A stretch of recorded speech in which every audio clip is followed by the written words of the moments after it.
Assalamualaikum, nama saya Aiman Azizi bin Ramil dan pada hari ini saya akan menerangkan tiga sebab kenapa orang muda harus melabur pada masa sekarang. Ia akan memberikan manfaat kepada mereka pada masa hadapan. Okey, antara sebab-sebabnya, sebab pertama ialah untuk menangani kenaikan inflasi.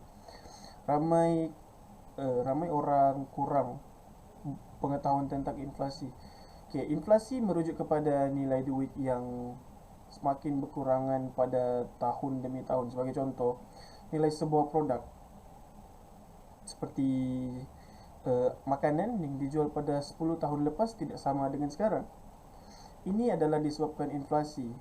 Nilai duit yang kita pegang akan menjadi semakin mengecil setiap tahun. Bayangkan jika anda mempunyai simpanan berjumlah 10,000 dan anda simpan di dalam tabung di rumah. Dan pada 10 tahun akan datang, simpanan tersebut adalah masih 10,000 dan tidak akan naik. Tetapi hakikatnya tanpa anda sedari, nilai 10,000 itu semakin mengecil setelah 10 tahun.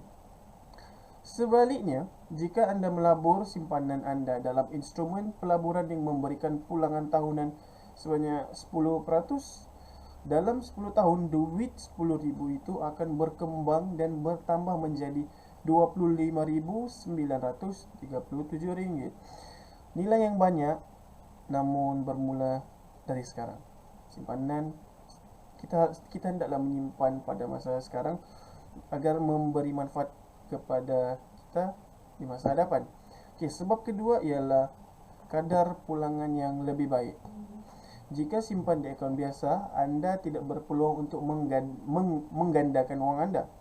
Kalau simpan dalam instrumen simpanan ataupun simpanan tetap ataupun fixed deposit, ia hanya memberikan pulangan purata dalam sekitar 400 tahun.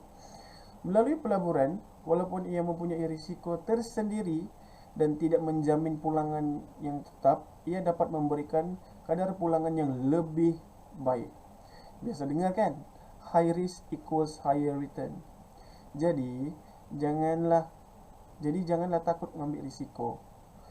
Jangan jadikan ia sebagai penghalang untuk anda memulakan pelaburan. Risk comes from not knowing what you're doing. Jadi, untuk mengurangkan risiko rugi dalam pelaburan, tuntutlah ilmu terlebih dahulu. Bila dah ada simpanan dan ilmu yang cukup, barulah mula melabur supaya wang anda tidak melabur. Sebab ketiga ialah jadikan ia sebagai sumber pendapatan. Selama ini anda bekerja untuk mendapatkan wang. Kalau tak kerja, terdapat gaji, tak ada pendapatan. Pendapatan yang jenis anda panggil itu ialah pendapatan aktif.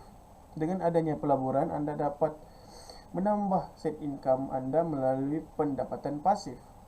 Sebagai contoh, kalau anda ada 50,000 dan laburkan duit itu dalam instrumen pelaburan yang dapat memberikan pulangan 10% tahun, anda dengan mudah dapat 5,000 setahun tanpa melakukan sebarang kerja.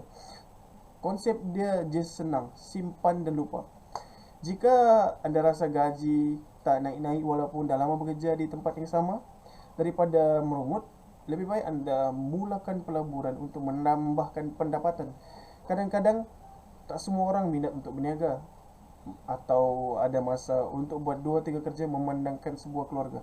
Okey, itu dia tadi merupakan 3 sebab antara kenapa orang muda zaman sekarang patut melabur.